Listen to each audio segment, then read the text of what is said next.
Pour commencer, je vous propose donc quelques mots d'introduction et d'accueil avec Monsieur Alain Béretz, directeur général de la recherche et de l'innovation.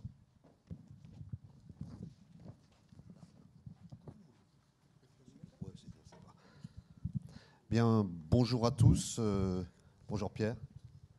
Je me suis un petit peu, j'ai mis le pied dans la porte pour venir vous voir ce matin, avant que, bien sûr, notre ministre vienne rendre les honneurs qu'il mérite à Pierre tout à l'heure. Mais c'était, je crois, important aussi d'ouvrir très rapidement cette belle journée pour dire à la fois tout l'hommage que Pierre mérite, mais aussi quelques mots sur le sujet de votre colloque. Pierre, bon, tes chevilles vont un peu s'enfler aujourd'hui, mais je crois que tu le mérites. C'est évidemment, comme vient de le dire Monsieur Papillon, un hommage à nos sciences, mais aussi un hommage à un homme.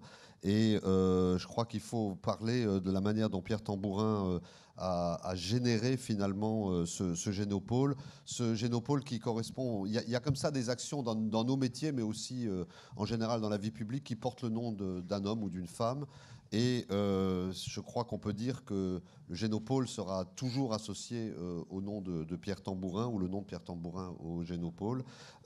Pourquoi ? Parce que c'est quand on s'associe à un projet de ce type-là, c'est pas par hasard quand on crée cette association. C'est que derrière cette présence, il y a une vision. Et je crois que vous en parlerez beaucoup. Pierre a d'abord apporté une vision et les convictions qui vont pour faire aboutir cette vision. Ensuite, pour associer son nom comme ça, il faut de l'audace. Il faut beaucoup d'audace, il faut beaucoup de ténacité aussi, parce que quelquefois, ça n'est pas facile. Et il faut de l'enthousiasme. L'enthousiasme, c'est une valeur humaine. C'est-à-dire être capable de fédérer, d'entraîner une équipe, parce qu'il nous le dira aussi, on est bien d'accord, c'est un travail d'équipe, mais il faut quelqu'un qui stimule cette équipe. Et donc, vous voyez bien, c'est aussi ces qualités et cette conviction que nous fêtons aujourd'hui. Et on sait que c'est une aventure humaine. On sait le rôle, par exemple, Pierre, qu'a joué Bernard Barato quand il t'a, j'allais dire, proposé ce pari, parce que c'était un pari. Je te donne les moyens, est-ce que tu vas y arriver, y compris le pari du lieu, le faire à Évry. Et c'était un pari risqué, un pari scientifique risqué, un pari économique risqué, un pari même politique risqué. Et Pierre a accepté de relever ce défi. Et je crois que vous êtes tous là aujourd'hui pour dire que le pari a été gagné. Il fallait aussi, puisqu'on parle de l'innovation, faire la tournée des capitaux risqueurs. Capitaux risqueurs qui croyaient, je ne crois pas du tout au projet, et qui lui ont même dit apparemment, bon, montrez-nous déjà que vous avez 2-3 entreprises, et puis après vous reviendrez et on vous financera. Aujourd'hui, tu me diras si je me trompe, 82 entreprises au Génopôle. On peut dire que le pari est largement gagné. Et c'est pas un hasard si je vous en parle ici. Je rappelle que, M.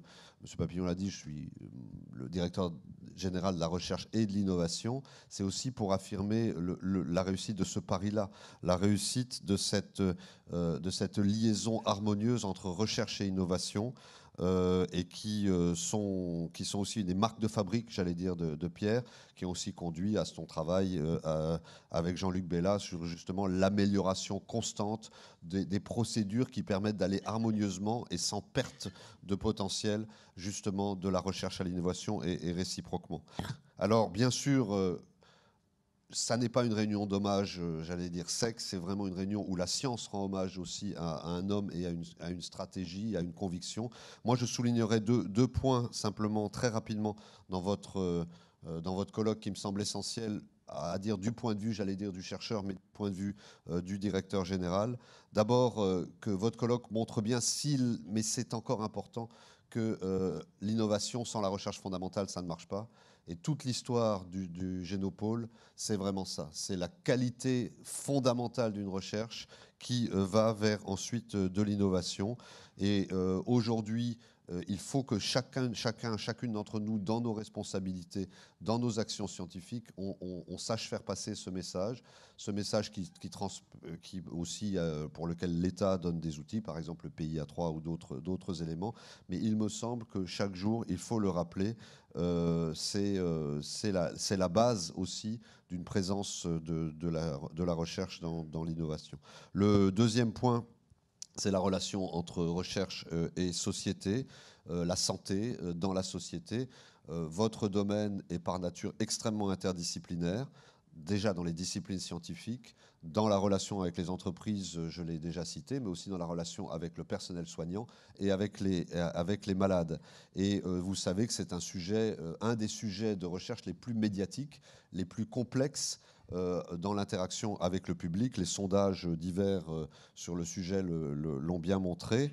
Et aujourd'hui, on sait très bien que la science, les sciences, et singulièrement un certain nombre de sciences de santé peuvent être remises en cause, hélas même par des gouvernements, mais aussi par le public.